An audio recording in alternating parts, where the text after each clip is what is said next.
ধর্মটাকে বিক্রি করে খাওয়ার জায়গা নয়।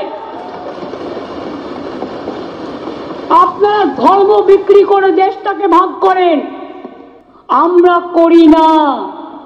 আপনি ভবানীপুরেও হারবেন, ভবানীপুরেরও হিন্দুদেরকে আমরা ঐক্যবদ্ধ করে আপনাকে আমরা হারাবো। মঙ্গলবার পূর্ব ঘোষিত সূচি অনুযায়ী বিধানসভার ভেতরে বক্তব্য রাখেন মুখ্যমন্ত্রী। বাইরে সিঁড়িতে তখন আক্রমণাত্মক শুভেন্দু অধিকারী। আর দুজনের বক্তব্যেই বারবার ফিরে আসে একটাই ইস্যু, ধর্ম, হিন্দু মুসলমান। বাংলায় কত পার্সেন্ট মুসলিম থাকে?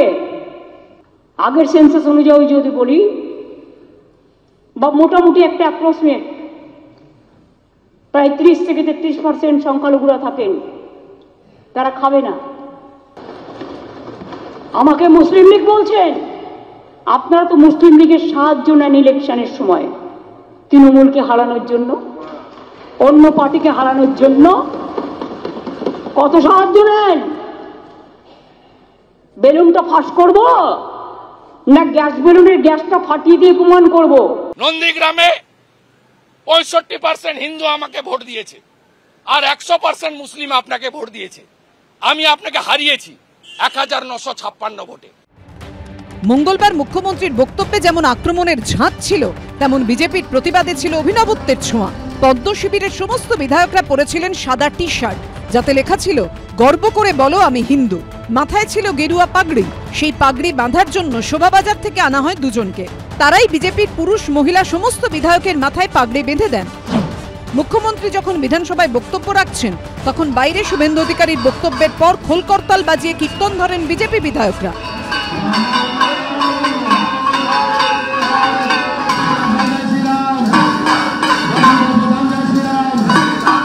কেন হাইকোর্টে যেতে হয় সরস্বতী পুজোর জন্য, আর হিন্দুদের জন্য, হিন্দু দেবদেবীর সম্মানের জন্য বলতে গিয়ে আমাকে আমার 3 কলিগকে সাসপেন্ড করেছে। আমি গর্বিত, আমি হিন্দু। ভিডিওতে কি বলছেন? হিন্দু ধর্ম নিয়ে কথা বলতে গিয়েছিলেন বলে তাকে বহিষ্কার করা হয়েছে। কিন্তু জেনে রাখুন, যিনি হিন্দু ধর্মের কথা বলছেন, আমিও কিন্তু ব্রাহ্মণ পরিবারের মেয়ে। আমার বাবা একজন স্বাধীনতা সংগ্রামী ছিলেন, তার কাছ থেকে চণ্ডীপাঠ আমার শেখা। সম্প্রতি রাজ্যের কয়েকটি জায়গায় পুলিশি নিরাপত্তায় সরস্বতী পুজোর যে ছবি উঠে এসেছে, তা নিয়েও পরস্পরকে আক্রমণ করেন মুখ্যমন্ত্রী, বিরোধী দলনেতা। নাকি সরস্বতী পুজো করতে দেওয়া হয় না বাংলায়?